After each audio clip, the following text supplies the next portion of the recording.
তারপরে আমরা ঘুম থেকে উঠি, আর ঘুম থেকে উঠে কাকু দেখতেই পাচ্ছ তোমরা পুজো করতে বসে পড়েছে সব কাজবাজ কমপ্লিট করে।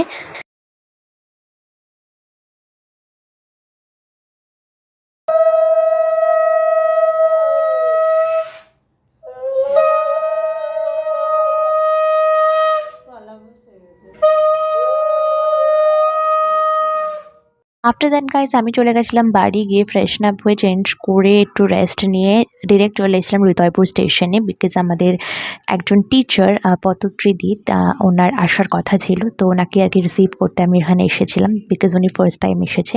তো দিদিকে নিয়ে বাড়ি যাওয়ার পথে অনেকগুলো হৃদয়পুর মোড়ে বিশ্বকর্মা পুজো হয়েছিল, সেই সব ঠাকুরগুলো দেখে আমি আর দিদি আড্ডা মারতে মারতে গল্প করতে করতে বাড়ি পৌঁছাই। বাড়ি গিয়ে বসে ওর সাথে আড্ডা মেরে গল্প করে মজা টজা করলাম, করে দেন আমরা ডিরেক্ট খেতে বসে পড়েছিলাম।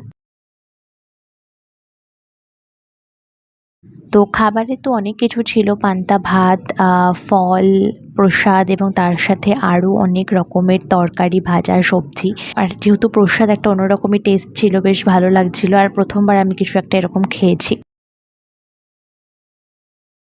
আফটার খাওয়া দাওয়া দিদির সাথে একটু আড্ডা মেরে গল্প করে এখন দিদি বাড়ি চলে যাচ্ছে, অ্যান্ড আফটার দ্যাট আমিও বাড়ি চলে গেছিলাম।